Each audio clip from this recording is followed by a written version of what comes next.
Hi guys, it's Nadia here, one of your digital peer mentors for this semester. Today, I'll be sharing with you guys a video on finding library and online sources. So this video will tell you about three main things. The first thing being where to find these resources to help you prepare for assignments and exams. The second thing being how to use these resources effectively. And the third thing being the things you should keep in mind when looking at these sources. Now, this video is super useful as I assume most of your exams and assignments are coming up soon. So, if you want some guidelines on finding good and credible resources for your assignments and or exams, stay tuned to find out more. Hi guys, welcome to the Finding Library and Online Resources video. Today, I'll be talking to you about where to find resources, how to use these resources in your assignments and exams, and the things that you should keep in mind when looking at these resources. So, without further ado, let's get started. So, firstly, where do you find these resources? In this slide, we have listed a few online resources that we have found to be helpful in doing our assignments and exams. The first tool is ANU Super Search. The ANU Super Search is super helpful as most of the resources that your lecturer/tutor wants you to find are most likely to be located in the ANU library database. In simple words, the Super Search is basically the ANU library but online. In a single search, the Super Search provides you with all the resources it has available, whether online or offline, in regards to your topic. Whether it be journals, newspaper articles, books, book chapters, book reviews, dissertations, and more, the Super Search has it all. For offline resources, the Super Search is helpful as well, as it provides you with information regarding the location of the resource and whether or not you need to request it in advance. If you want more information regarding library resources, do check out our other video titled Library on Online Service Walkthrough. The second tool is Google Scholar.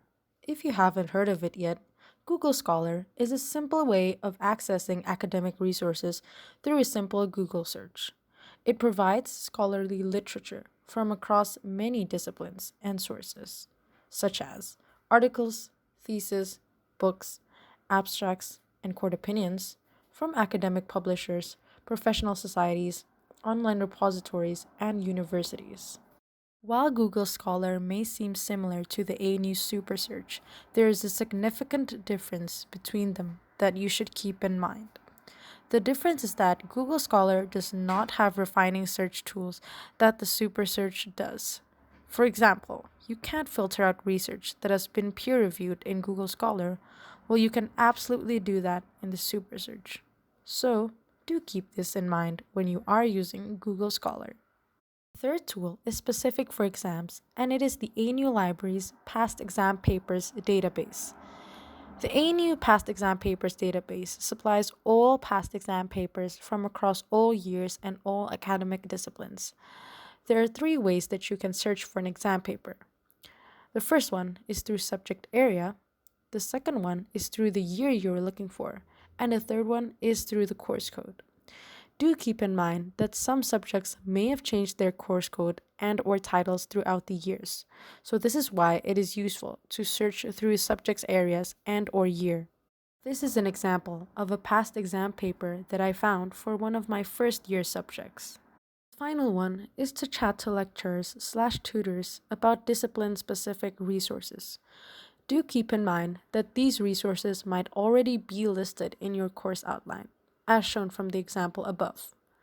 This is from one of my courses that I took that recommended a list of journals to reference from. Do also keep in mind that these recommendations are not strict for you to follow.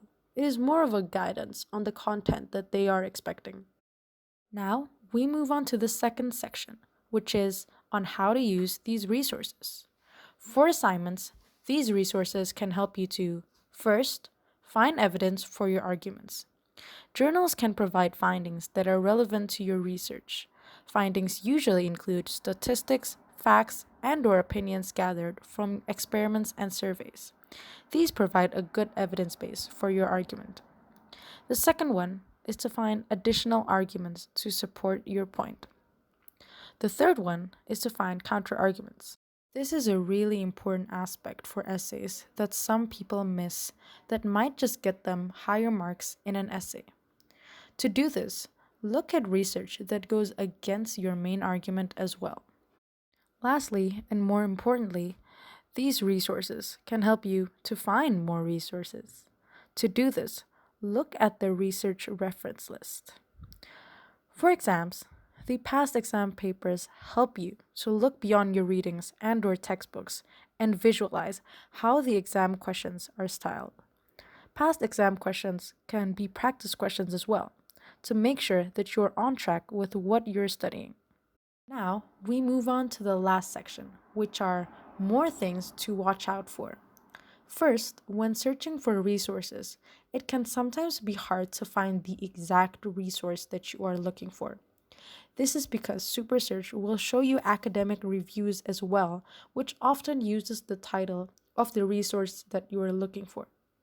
To mitigate this, do search with the right keywords.